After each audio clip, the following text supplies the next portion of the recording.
All right, I've got my vacuum cleaner turned on. I'm gonna stick this into the conduit, into the vacuum cleaner. Then I'm gonna go into the other end and stick this string in. Hopefully, it'll come all the way to the vacuum. Here's the other end of my conduit. So I've got vacuum suction. I'm gonna try it. I'm hoping this is not too big. If it gets clogged, hopefully I'll be able to pull it back out. I might have to try a smaller piece. Might be a little too big. Maybe. We'll see. Yeah, I think it's too big. Let me cut it down. All right, I'm gonna try this.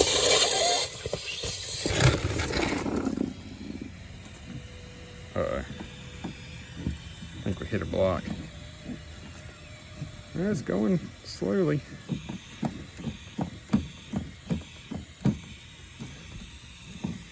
I might need to go see if I can straighten it up and see if it'll keep going.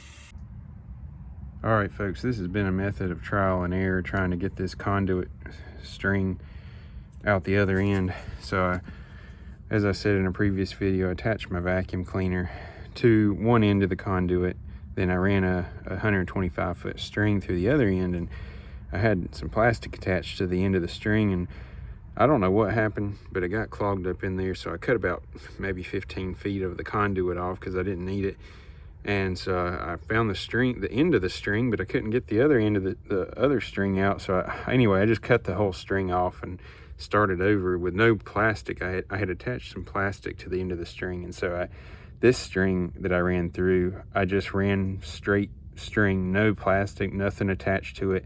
And it went all the way into the vacuum, went into the dust chamber here. So that was good. I was afraid. I was pushing it in because I had the vacuum running, and so I pushed it in from the other side, and I would push the string a few inches and I'd pull it back. I'd push it in a few inches and pull it back, and then it got to close to the end of the spool of string, and I started pulling and it wouldn't pull back, and I started getting worried that it was clogged up again, but it was just clogged in the vacuum, thankfully. I can deal with that. So I'm just glad the string is through the conduit. So I'm actually going to attach the wires to this end of the string because I'm pulling them through down that way. So I am going to disconnect them from the AC output in the shed, and then I will run them through from this end because I've already got it wired up into the generator input. So I don't want to unwire all this stuff. It's already wired up like it should be. So I'm going to work on that, and hopefully the wires will get through, and I'll show another video on that.